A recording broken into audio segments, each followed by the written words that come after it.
Hola tout le monde, aujourd'hui je suis vraiment très contente de vous retrouver pour une nouvelle vidéo sur ma chaîne.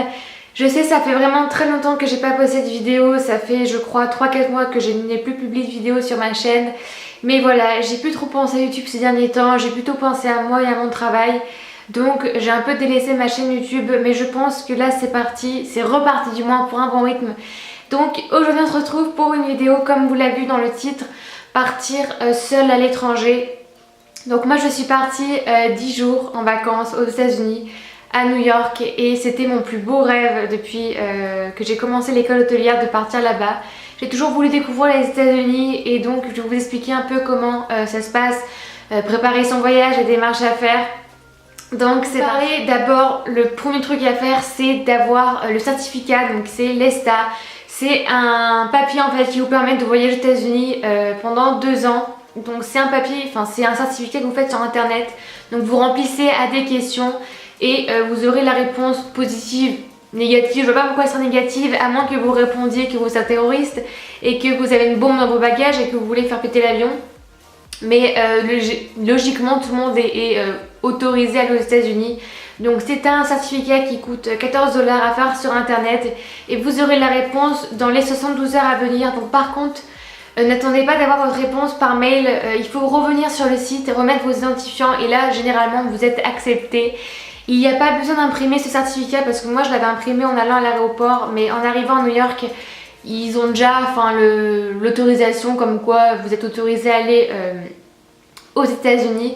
Donc voilà pour ça. Ensuite donc pour vos billets d'avion, prenez-y-vous vraiment à l'avance. Donc moi je m'y suis pris 15 jours à l'avance, mais il faut vraiment s'y prendre 1 mois voire 2 mois à l'avance parce que les billets seront généralement moins chers. Ça dépend de la période à laquelle vous partez. Sachant que à New York en octobre c'est en haute saison. Donc tout est un peu plus cher, mais j'ai pu avoir mon billet au prix, un prix assez bas. Donc voilà, donc moi j'ai pris un avion pour Lyon-Paris qui a duré 1 heure. Et ensuite donc pour Paris-New York, le vol a duré 8 heures.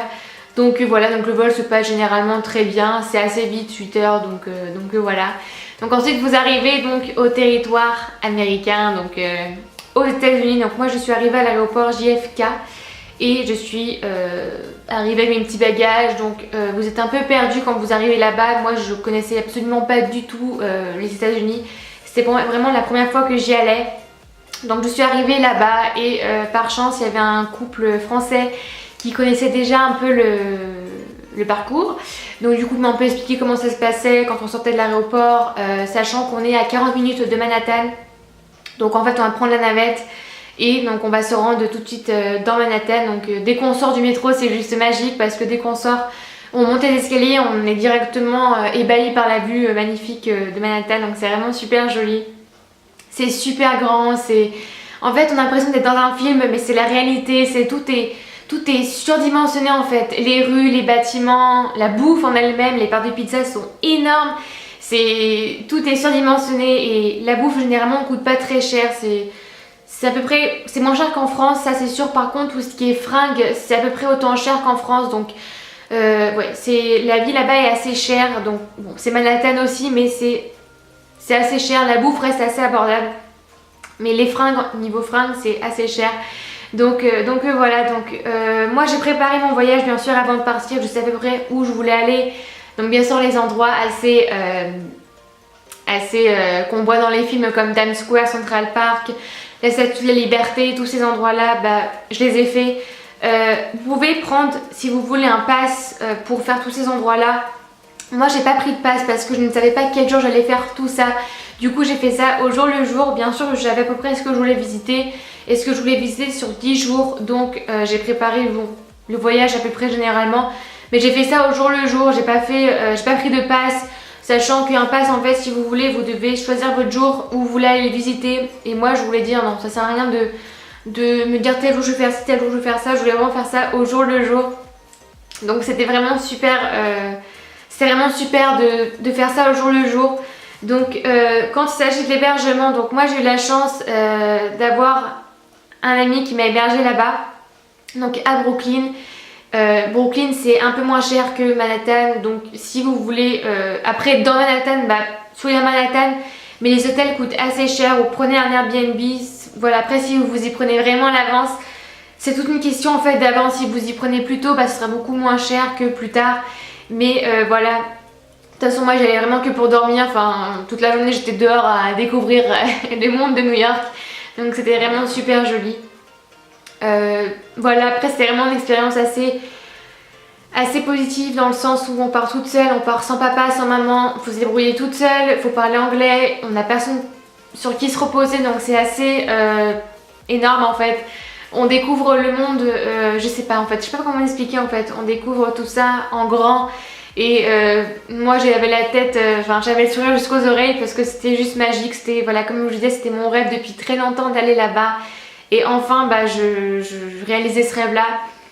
Donc c'est quelque chose de génial de partir toute seule avec son sac à dos et sa valise et de se dire que voilà, ces 10 jours vont être les plus intenses de toute ma vie et c'était le plus beau voyage que j'ai fait pour l'instant et je compte encore voyager parce que quand vous voyagez une fois, vous avez envie de voyager encore et moi je compte encore voyager, donc voilà. Et c'est juste magique. Donc ce que je vous conseille de faire si vous voyagez toute seule, c'est préparer vraiment votre voyage à l'avance, ce que vous allez faire, ce que vous allez emporter. Donc je vous conseille de pas trop mettre grand chose dans votre valise, de partir la valise assez légère parce que forcément vous allez forcément acheter des souvenirs ou des cadeaux ou des fringues à ramener en France. Donc je vous conseille de partir la valise assez légère si vous pensez que vous allez assez dépenser là-bas. Voilà, donc amenez. Je vous conseille aussi de faire l'échange d'argent en France et pas aux États-Unis, de changer vos billets, vos dollars dans... Moi je les ai changés à Lyon, à côté de la Fnac, vers Bellecour, il y a un échange de billets. Vous pouvez le faire à l'aéroport tout simplement, donc sachant que l'euro est plus élevé que le dollar, je crois que c'est 10 € plus élevé que le dollar, donc voilà, c'est... amenez la somme que vous voulez emmener. Moi j'ai amené la somme que je comptais emmener, je savais à peu près ce que j'allais emmener pendant 10 jours, parce que j'avais dépensé aussi pour 10 jours. Donc voilà, sachant que je mangeais le matin et le midi et le soir dehors, donc après ça dépend si vous allez manger chez vous à l'Airbnb ou dans l'hôtel. Moi j'ai mangé tous les jours dehors, le matin, le midi et le soir, donc après c'est des dépenses à prendre en compte aussi si vous marchez beaucoup. Moi je suis une grande marcheuse, mais Manhattan est vraiment très très grand. Donc pensez à prendre la métrocard. C'est une métrocard, ça se prend au métro pendant une semaine. En fait vous pouvez la prendre pendant une semaine et ça coûte 32 $. Et c'est très efficace si le premier jour je suis arrivée à New York et je me suis complètement perdue en allant à Brooklyn. Parce que là-bas c'est pas comme en France, les trains, les métros c'est la même chose. Et en fait là-bas t'as le uptown et le downtown. En fait ça va soit dans le nord de la ville, soit dans le sud de la ville. Et il faut faire très attention à ça, à pas se tromper. Et moi donc je suis arrivée le premier jour, je me suis trompée, j'ai dû aller au Bronx, au Queens, je me suis vraiment trompée. Mais je suis arrivée à Brooklyn à 18 h je crois. Mon vol arrivait à 15 h à New York. Et j'ai un peu visité vite fait et après ouais, je suis arrivée à 18 h à l'appartement. Donc oui, c'était assez costaud comme trajet. Mais le deuxième jour ça va, je suis assez me repérer dans la ville. Les métros, les trains. Après n'ayez pas peur de demander votre chemin. Moi j'ai demandé mon chemin parce que bien sûr je ne connaissais absolument pas New York. Donc les New Yorkais sont vraiment très gentils, vont facilement vous mener à votre chemin, tout ça. Et ce que je vous conseille aussi, c'est avant de partir, c'est de télécharger l'application Google Maps. Elle m'a été vraiment très utile pendant mon voyage parce que donc voilà, vous la téléchargez et si vous voulez aller, je sais pas moi, à Times Square, ça va vraiment vous dire de votre position là où vous êtes, de quel train ou métro vous allez prendre et vous allez directement à Times Square ou à pied. Donc c'est vraiment super. Sachant que là-bas les métros et les trains c'est absolument la même chose, il y a juste les lettres qui diffèrent ou les chiffres. C'est comme des métros, mais voilà, les métros-trains c'est vraiment la même chose là-bas. Qu'est-ce que je peux vous dire d'autre? C'est que, ah oui, prenez un forfait. Donc moi j'ai pris un forfait Canada USA en fait, j'avais un forfait 1 giga d'internet et j'avais SMS, MMS et téléphone illimité. Donc ça c'est vraiment cool si vous voulez avoir quand même un minimum de communication avec vos amis ou vos parents en France. Donc ça c'est vraiment super. Par contre l'internet, comme j'utilisais beaucoup internet par Google Maps, ça s'use très vite. Donc ce que je vous conseille, c'est quand vous n'avez pas besoin d'utiliser Google Maps, c'est mettez votre téléphone en mode avion ou déconnectez-vous carrément des connexions cellulaires étrangères parce que sinon ça vous bouffe carrément internet. Donc voilà ce que je vous conseille et après c'est vivez votre voyage à fond en fait. Juste suivez-le à fond, vous allez vraiment découvrir autre chose, ça n'a rien à voir avec la France. Si vous n'êtes jamais allé aux États-Unis, c'est quand vous arrivez là-bas, vous avez l'impression d'être waouh en fait, vous êtes toujours ébahi par la ville en fait parce que c'est surdimensionné comme je vous disais, tout est grand, les routes sont énormes pour rouler. Alors pour rouler c'est là-bas il n'y a pas de rond-point, c'est comme les routes sont vraiment tous perpendiculaires ou parallèles, là-bas c'est vraiment que des rues comme ça. Donc même les Américains, je me demande comment ils font pour rouler parce que en France il y a les démarcations au sol, là-bas les démarcations au sol tu te démerdes en fait, c'est assez compliqué mais voilà, mais la ville est géniale, tout est grand. Et c'est vraiment vrai, la vie ne dort jamais, même la nuit tout le monde est dehors, tout le monde fait la fête, c'est très vivant, c'est toujours tout vivant, même le matin tôt, tout le monde sort en fait et vous n'êtes pas entre guillemets jugé, vous pouvez être habillé comme vous voulez, enfin là-bas j'ai vraiment vu tous les styles différents, même des nanas qui sortaient vraiment limite en pyjama et personne n'est jugé, personne n'est critiqué, en fait tout le monde s'en fout, vous vivez votre vie comme vous l'entendez et ça c'est vraiment génial. En fait vous êtes qui vous voulez en fait. Là-bas c'est ça que j'aime, c'est que vous êtes ce que vous êtes en fait et tout le monde s'en fout en fait tout simplement. Voilà, donc quand vous visitez pour la première fois Central Park ou Times Square, vous êtes là mais c'est comme dans les films ou les séries mais encore mieux parce que c'est devant vos yeux en fait. Donc voilà, juste vivez votre voyage à fond, préparez-le un minimum à l'avance de ce que vous allez faire. Moi je ne conseille absolument pas de prendre des passes, ça sert strictement à rien. Vivez au jour le jour en fonction de ce que vous allez faire. Vous savez déjà à peu près ce que vous allez faire parce que vous avez préparé en avance, mais voilà. Si vous avez décidé de voir la Statue de Liberté un mardi, allez le voir un mardi, mais ça coûte pas très cher, ça coûte entre 20 et 30 dollars d'aller visiter les bâtiments, tout ce qui est l'Empire State Building, le Rockefeller ou le Top of the Rock, c'est tous les bâtiments en l'air où vous voyez tout Manhattan et c'est juste magnifique. Quand vous avez une vue sur Manhattan, juste magnifique.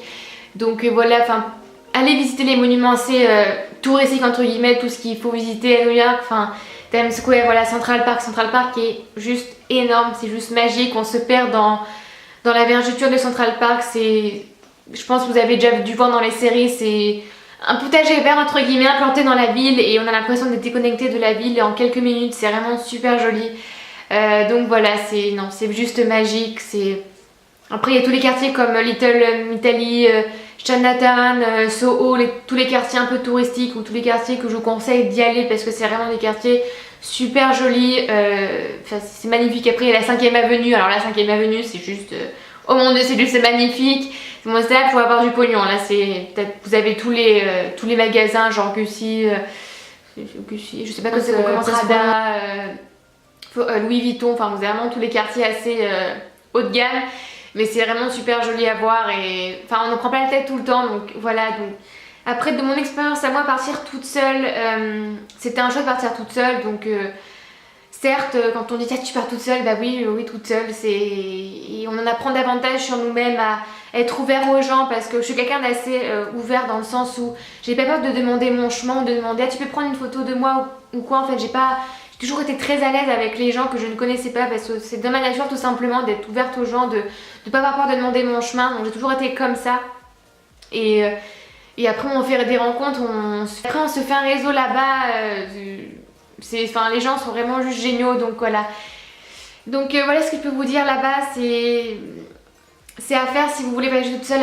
Après n'ayez pas peur de voyager toute seule dans le sens où vous allez vous apprendre à vous connaître encore plus vous-même, à vous dire voilà je pars toute seule dans un pays étranger que je ne connais pas, sans papa, sans maman, sans personne sur qui me reposer, là je vais me démerder toute seule à parler une langue que je ne parle pas hyper bien mais je me démerde comme je peux et au fur et à mesure que les jours passent vous apprenez à être encore plus dedans dans le pays et c'est juste génial. Donc voilà ce que je peux vous dire pour mon expérience à moi personnelle et c'est juste voilà, j'ai juste adoré New York et avec plaisir que je repartirai là-bas mais c'est juste une expérience géniale.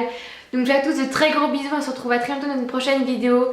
Profitez bien de l'école si vous êtes à l'école, de vos vacances si vous êtes en vacances. Je vous fais à tous de très gros bisous, on se retrouve à très bientôt dans une prochaine vidéo. Bye!